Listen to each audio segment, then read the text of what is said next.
ഇന്ത്യയിൽ ഏറ്റവും കൂടുതൽ ഫോണുകൾ വിൽക്കുന്നത് 15,000 രൂപ പ്രൈസ് റേഞ്ച് താഴെ വരുന്ന ഫോണുകളാണ്. അത് വാങ്ങുന്നതായിക്കോട്ടെ ഏറ്റവും സാധാരണക്കാരായിട്ടുള്ള ആൾക്കാരാണ്. അങ്ങനെ നോക്കുമ്പോൾ നമുക്ക് 15,000 രൂപ പ്രൈസ് റേഞ്ചിൽ ഇന്ന് വാങ്ങാൻ പറ്റിയ ഏറ്റവും മികച്ച 5 സ്മാർട്ട് ഫോണുകൾ നോക്കാം. അതിൽ തന്നെ നിങ്ങളുടെ ആവശ്യം എന്താണോ അതിനനുസരിച്ച് നിങ്ങൾക്ക് ഫോൺ വാങ്ങാൻ പറ്റിയ ചോയ്സ് ഉണ്ട്. ഏറ്റവും കൂടുതൽ മെമ്മറി തരുന്ന ഫോണുണ്ട്, അതുപോലെ തന്നെ ഏറ്റവും നല്ല ബാറ്ററി ലൈഫ് ഉള്ള ഫോണുണ്ട്, നല്ല സോഫ്റ്റ്വെയർ എക്സ്പീരിയൻസ് ഉള്ള ഫോണുണ്ട്, അതുപോലെ തന്നെ ഏറ്റവും നല്ല ക്യാമറ ഉള്ള ഫോണുണ്ട്, ഏറ്റവും നല്ല പ്രോസസർ വരുന്ന ഫോണുണ്ട്. ഇത് ഏതൊക്കെ ഫോണുകളാണ് നമുക്ക് ഈ വീഡിയോയിൽ നോക്കാം. അപ്പോൾ 15,000 രൂപ പ്രൈസ് റേഞ്ചിൽ വാങ്ങാൻ പറ്റിയ ഏറ്റവും മികച്ച 5 സ്മാർട്ട് ഫോണുകൾ. 5ാം സ്ഥാനത്ത് വരുന്ന സ്മാർട്ട് ഫോൺ എന്ന് പറയുന്നത് റെഡ്മിയുടെ നോട്ട് 13 5G ആണ്. ഏകദേശം 14,000, 14,250, ചില സമയത്ത് 14,500 ഒക്കെയാണ് ഇതിന്റെ പ്രൈസ് വരുന്നത്. സൂപ്പർ AMOLED ഡിസ്പ്ലേ വരുന്നുണ്ട്, 120 Hz റിഫ്രഷ് റേറ്റ് വരുന്നുണ്ട്. പ്രോസസർ നോക്കാനാണെന്നുണ്ടെങ്കിൽ Dimensity 6080 എന്ന് പറഞ്ഞ പ്രോസസർ വരുന്നുണ്ട്. അതുപോലെ തന്നെ ക്യാമറ നോക്കാനാണെന്നുണ്ടെങ്കിൽ 108 മെഗാ പിക്സലിന്റെ മെയിൻ ക്യാമറ വരുന്നത്. എടുത്തു പറയേണ്ട ഒരു കാര്യം, അത്യാവശ്യം നല്ല ഡീസൻ്റ് ആയിട്ടുള്ള ഫോട്ടോസ് കിട്ടുന്നുണ്ട്. ഈ ഒരു പ്രൈസ് റേഞ്ച് കൺസിഡർ ചെയ്യുമ്പോഴത്തേക്കും അത്യാവശ്യം നല്ല ക്യാമറ ഉള്ള ഫോണാണ്. വളരെ സ്ലിം ആയിട്ടുള്ള നല്ല ലൈറ്റ് വെയിറ്റ് ആയിട്ടുള്ള ഫോണാണ്. കാണാൻ നല്ല സ്റ്റൈലിഷ് ലുക്കൊക്കെ ഉള്ള ഫോണാണ്. അത്യാവശ്യം നല്ല ഫിനിഷിംഗ് കാര്യങ്ങളൊക്കെ ഉള്ള നല്ല കിടിലൻ ഫോണാണ്. ഫോണിന്റെ പോസിറ്റീവ് പറയാനാണെന്നുണ്ടെങ്കിൽ ഫോണിന്റെ ഡിസ്പ്ലേയും അതുപോലെ തന്നെ ഫോണിന്റെ ക്യാമറയാണ് ഇതിന്റെ പോസിറ്റീവ് എന്ന് പറയാം. നെഗറ്റീവ് ആയിട്ടുള്ള കാര്യം പറയാനാണെന്നുണ്ടെങ്കിൽ മറ്റുള്ള ഫോണൊക്കെ ആയിട്ട് കമ്പയർ ചെയ്യുമ്പോഴത്തേക്കും ഇതിന്റെ പ്രോസസർ അത്ര മികച്ചതാണെന്ന് പറയാൻ പറ്റില്ല. പക്ഷേ ഈ ഒരു പ്രൈസ് കൺസിഡർ ചെയ്യുമ്പോഴത്തേക്കും വലിയ കുഴപ്പമില്ലാത്ത പ്രോസറാണ്. ക്യാമറ ഡിസ്പ്ലേ ഒക്കെ അടിപൊളിയാണ്.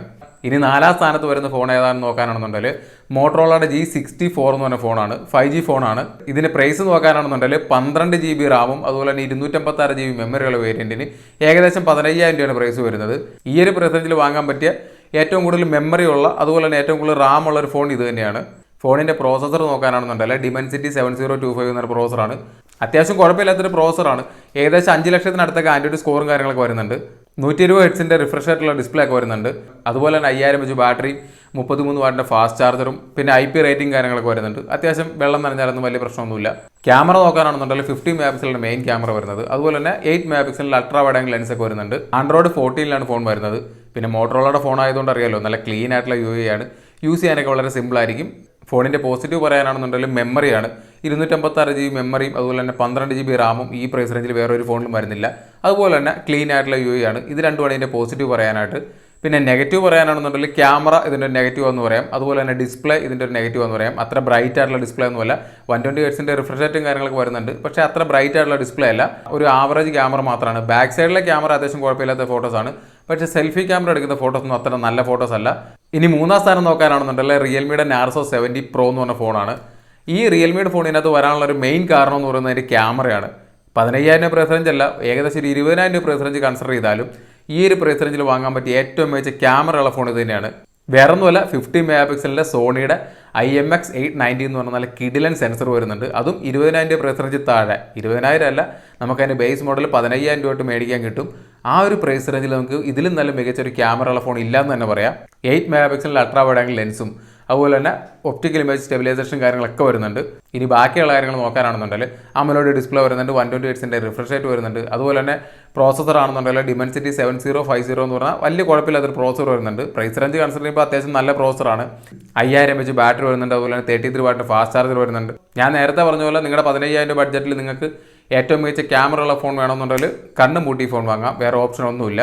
ഇനി 2ാം സ്ഥാനം നോക്കാനാണെന്നുണ്ടെങ്കിൽ iQന്റെ Z9X അല്ലാന്നുണ്ടെങ്കിൽ വിവോയുടെ T3X. രണ്ടും ഒരേ ഫോണുകളാണ്, സെയിം കമ്പനിയാണല്ലോ. വിവോയും iQയും സെയിം കമ്പനിയാണ്. ഈ 2 ഫോണിൽ ഏത് വേണം നിങ്ങൾക്ക് ചൂസ് ചെയ്യാം. ഈ ഫോണിന്റെ പ്രൈസ് വരുന്നത് 12,500 രൂപയാണ്. അതുകൊണ്ട് തന്നെ ഇപ്പോൾ പറഞ്ഞ ഫോണുകൾ വെച്ച് കമ്പയർ ചെയ്യുമ്പോഴത്തേക്കും ഏറ്റവും നല്ല വാല്യൂ ഫോർ മണി എന്ന് പറഞ്ഞ ഫോൺ ഇത് തന്നെയാണ്. എടുത്തു പറയേണ്ട കാര്യം, ഈ ഫോണിൽ വരുന്ന പ്രോസസറാണ്. സ്നാപ്ഡ്രാഗന്റെ 6 Gen 1 എന്ന് പറഞ്ഞ പ്രോസസർ വരുന്നുണ്ട്. ഏകദേശം 6 ലക്ഷത്തിനടുത്ത് ആൻഡ്രോയിഡ് സ്കോർ വരുന്നുണ്ട്. നിങ്ങളുടെ ഉദ്ദേശം ഗെയിം കളിക്കുക എന്നുള്ളതാണെങ്കിൽ 15,000 രൂപ പ്രൈസ് റേഞ്ചിൽ നിങ്ങൾക്ക് വാങ്ങാൻ പറ്റിയ ഏറ്റവും മികച്ച സ്മാർട്ട് ഫോണുകളിൽ ഒരെണ്ണമാണിത്. ഫോണിന്റെ ഡിസ്പ്ലേ നോക്കാനാണെന്നുണ്ടെങ്കിൽ IPS ഡിസ്പ്ലേ ആണ്. 120 Hz റിഫ്രഷ് റേറ്റും കാര്യങ്ങളൊക്കെ വരുന്നുണ്ട്. 6000 mAh ബാറ്ററി വരുന്നുണ്ട്. അതുപോലെ തന്നെ 44 വാട്ടിന്റെ ഫാസ്റ്റ് ചാർജർ വരുന്നുണ്ട്. നമ്മൾ നേരത്തെ പറഞ്ഞ ഫോണുകളിലൊക്കെ മാക്സിമം വരുന്നത് 33 വാട്ടിൻ്റെയാണ്. ഇതിനകത്ത് നമുക്ക് 44 വാട്ടിന്റെ ഫാസ്റ്റ് ചാർജറും വരുന്നുണ്ട്, 6000 mAh ബാറ്ററിയും വരുന്നുണ്ട്. അതുകൊണ്ട് തന്നെ ഈ ഒരു പ്രൈസ് റേഞ്ചിൽ വാങ്ങാൻ പറ്റിയ ഏറ്റവും മികച്ച ബാറ്ററി ലൈഫ് ഉള്ള ഫോൺ ഇത് തന്നെയാണ്. 50 മെഗാ പിക്സലിന്റെ മെയിൻ ക്യാമറ വരുന്നുണ്ട്. അതുപോലെ തന്നെ ഡ്യുവൽ സ്റ്റീരിയോ സ്പീക്കേഴ്സ് വരുന്നുണ്ട്. IP64 വരുന്നുണ്ട്. സാധാരണ IP53, 54 ഒക്കെയാണ് ഈ ഒരു പ്രൈസ് റേഞ്ചിൽ വരുന്നത്. പക്ഷേ നമുക്ക് ഇതിനകത്ത് IP64 കിട്ടുന്നുണ്ട്. നിങ്ങൾക്ക് അത്യാവശ്യം നല്ല പെർഫോമൻസ് ഉള്ള നല്ല കിടിലൻ ബാറ്ററി ലൈഫ് ഉള്ള ഒരു ഫോൺ വേണമെന്നുണ്ടെങ്കിൽ ഈ ഫോൺ കൺസിഡർ ചെയ്യാം. ഇനി 1ാം സ്ഥാനത്തുള്ള സ്മാർട്ട് ഫോൺ നോക്കാനാണെന്നുണ്ടെങ്കിൽ, അതായത് ഈ ഒരു പ്രൈസ് റേഞ്ചിൽ 15,000 രൂപ പ്രൈസ് റേഞ്ചിൽ വാങ്ങാൻ പറ്റിയ ഏറ്റവും മികച്ച സ്മാർട്ട് ഫോൺ നോക്കുകയാണെന്നുണ്ടെങ്കിൽ അത് CMFന്റെ ഫോൺ 1 എന്ന് പറയുന്ന ഫോണാണ്. ഫോണിന്റെ ബേസ് മോഡലിന് പ്രൈസ് വരുന്നത് 15,000 രൂപയാണ്. അതുപോലെ തന്നെ പ്രോസസ്സർ നോക്കാനാണെന്നുണ്ടെങ്കിൽ ഡിമെൻസിറ്റി 7300 എന്ന് പറഞ്ഞ പ്രോസറാണ് വരുന്നത്. അത്യാവശ്യം നല്ല രീതിയിൽ ഗെയിം കളിക്കുക. ഈ ഒരു പ്രൈസ് കൺസിഡർ ചെയ്യുമ്പോഴത്തേക്കും നല്ല രീതിയിൽ ഗെയിം കളിക്കാൻ പറ്റിയ ഒരു പ്രോസറാണ്. ആൻഡ്രോയിഡ് സ്കോർ നോക്കാനാണെന്നുണ്ടെങ്കിൽ ഏകദേശം 6,40,000 മുകളിൽ ആൻഡ്രോയിഡ് സ്കോറും വരുന്നുണ്ട്. സൂപ്പർ AMOLED ഡിസ്പ്ലേ വരുന്നുണ്ട്. അതുപോലെ തന്നെ 120 ഹെർട്സിന്റെ റിഫ്രഷ് റേറ്റ് വരുന്നുണ്ട്. എടുത്തു പറയേണ്ട കാര്യം ഈ ഒരു പ്രൈസ് റേഞ്ചിൽ ഏറ്റവും നല്ല ബ്രൈറ്റ് ആയിട്ടുള്ള ഡിസ്പ്ലേ ആണ് വരുന്നത്. ഈ ഫോൺ കണ്ടു കഴിഞ്ഞാൽ നമുക്ക് വേറെ ഒരു ഫോണുമായിട്ടുള്ള സാമ്യത കാര്യങ്ങളൊന്നും തോന്നിയില്ല. ഒരു യുണീക്ക് ആയിട്ടുള്ള ഡിസൈൻ ഫോൺ വരുന്നുണ്ട്. ഫോണിന്റെ ബാക്ക് സൈഡൊക്കെ നമുക്ക് തന്നെ റിമൂവ് ചെയ്തിട്ട് ഇഷ്ടമുള്ള കളറിലോട്ട് മാറ്റാൻ പറ്റും. ക്യാമറ നോക്കാനാണെന്നുണ്ടെങ്കിൽ 50 മെഗാ പിക്സലാണ് മെയിൻ ക്യാമറ വരുന്നത്. അതുപോലെ തന്നെ 5000 mAh ബാറ്ററി, 33 വാട്ടിന്റെ ഫാസ്റ്റ് ചാർജറും കാര്യങ്ങളൊക്കെ വരുന്നുണ്ട്. നിങ്ങൾക്ക് വേണ്ടത് നല്ല യുണീക്ക് ആയിട്ടുള്ള ഡിസൈനുള്ള, നല്ല ഡിസ്പ്ലേ ഉള്ള, അത്യാവശ്യം നല്ല കിടിലൊരു ഒരു പ്രോസസ്സർ വരുന്ന ഒരു ഫോണാണെന്നുണ്ടെങ്കിൽ കണ്ണും പൂട്ടി ഫോൺ വാങ്ങിക്കാം. പിന്നെ ഫോണിൻ്റെ ഒരു നെഗറ്റീവ് പറയാനുള്ളത്, ഈ ഫോണിൻ്റെ ഒരേ ഒരു നെഗറ്റീവായിട്ട് എനിക്ക് തോന്നിയിട്ടുള്ളത് ഇതിൻ്റെ സർവീസ് സെൻ്ററാണ്.